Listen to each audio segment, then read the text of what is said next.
Je m'appelle Sacha Robin, je suis doctorant à l'Université de Paris 1 et s'agissant du Rousseau, j'ai été instructeur de l'équipe de l'Université Paris 1 pendant 3 ans, 3 années de suite, et instructeur de l'équipe de l'Université de Sherbrooke au Québec pendant un an en 2014. Effectivement, les années suivantes, j'ai été promu au rang de juge du concours et donc j'ai exercé la fonction de juge dans différents matchs en 2015 et 2016. Eh bien, les juges évaluent chacun des plaideurs individuellement euh, en fonction de différents critères.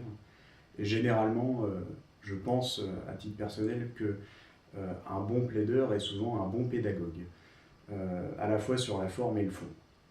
Alors sur la forme, il s'agit pour un plaideur de bien structurer sa plaidoirie pour qu'elle soit intelligible par les membres du jury.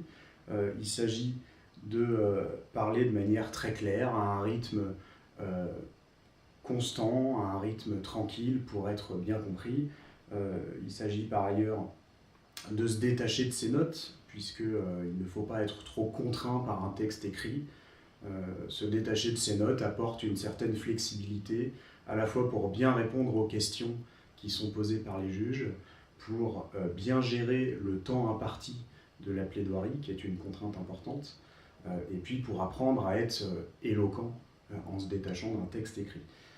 Et puis la dernière chose sur la forme, c'est se faire plaisir avec le sourire dans le respect de ses contradicteurs. Ça, c'est aussi un aspect important. Sur le fond, une bonne plaidoirie, c'est une plaidoirie qui reprend bien, de manière structurée, chacun des points qui fait débat entre les deux équipes qui s'affrontent et à l'égard desquels il faut convaincre le jury du bien fondé de la prétention que vous présentez. Ça, c'est une chose. Pour réaliser cette mission, il faut bien maîtriser l'ensemble des sources du droit international et leur interprétation, donc la coutume, les traités, la jurisprudence afférente à ces sources, et puis surtout il faut bien maîtriser les faits de l'affaire à l'égard desquels il faut appliquer l'ensemble de ces sources et répondre aux questions de droit qui sont posées. Pour bien préparer une plaidoirie, il n'y a pas de règle universelle et applicable à tout plaideur. Cela se fait en fonction de l'envie et des besoins de chaque plaideur.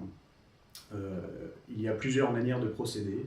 Certains rédigent intégralement une plaidoirie, sur la base évidemment des arguments développés dans leur mémoire écrit, mais une plaidoirie qui leur permettra de faire un discours oral, donc il faut se détacher du style du mémoire, et progressivement se détachent du texte écrit de la plaidoirie, ou l'apprennent en partie, ou font en sorte que leur texte fonctionne un peu comme des tiroirs. Ils vont en citer seulement certains passages, ils vont passer d'un passage à un autre. D'autres plaideurs, eux, préfèrent une méthode inverse et vont simplement avoir quelques notes avec la structure de leur plaidoirie et vont apprendre au fil des entraînements, puisque ça demande beaucoup d'entraînement dans un cas comme dans l'autre, vont apprendre à élaborer tout un discours oral sur la base de cette structure.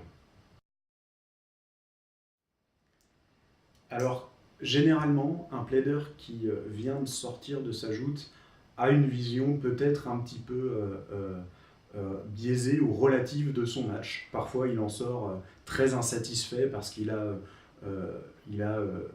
buté sur quelques aspects, mais ce n'est pas dit que les juges en tiennent tant compte que ça. Ou parfois, inversement, un plaideur peut avoir le sentiment d'avoir très bien plaidé, d'être très satisfait, alors que parfois il a pu être imprécis sur certains aspects sans s'en rendre compte. Donc, quand on sort d'une joute, il faut profiter du moment et féliciter ses adversaires, discuter avec ses adversaires, apprendre à les connaître de manière conviviale, et puis relativiser un petit peu tous ces aspects qui peuvent être crispants, soit en bon, soit en moins bon. Pour savoir si vous avez bien réussi votre joute, vous recevrez après le concours des fiches que chaque juge aura remplies avec plus ou moins de détails selon les cas, pour vous expliquer en quoi vous avez été bon ou moins bon sur certains aspects. Donc vous aurez un retour complet sur chacun de vos matchs. Le Rosso est une superbe expérience. Les étudiants gagnent beaucoup en maturité et c'est pendant la semaine de concours un moment très convivial dont il faut profiter au maximum.